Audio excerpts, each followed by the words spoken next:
नगरपालिकेमधनं मी नगराध्यक्ष म्हणून आणि माझे समस्त नगरसेवक पूर्ण आमच्या 21 जणांच्या टीमनी बहुमताने हा ठराव घेण्यात आलेला आहे की मूळ शहरामध्ये आज नाही तर कधीही माल धक्का होऊ देणार नाही।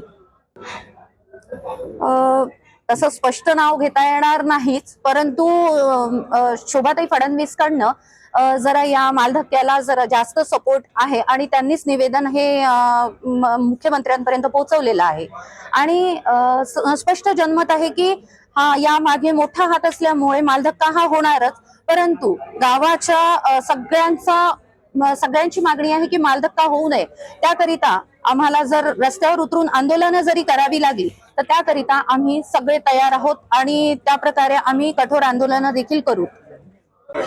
मूलमध्ये जो मालधक्क्याचा प्रस्तावित प्रकल्प चालू होण्याचा जो प्रयत्न केलेला आहे तो अतिशय गंभीर आणि मूलच्या नागरिकांच्या आरोग्याच्या दृष्टिकोनाने धोकादायक असून लगतचा जो नागरी वस्ती, कॉलेज, शिक्षण संस्था, दवाखाने यांना संपूर्ण प्रभावित होण्याचा पूर्ण प्रयत्न आहे।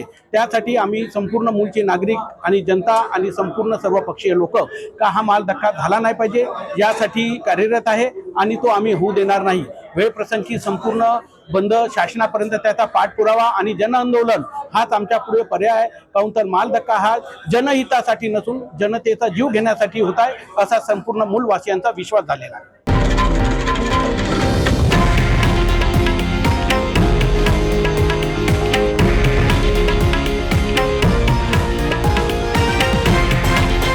हे आहे देशातील नंबर 1 न्यूज नेटवर्क आणि आपण पाहत आहात TV9 मराठी, एकमेव।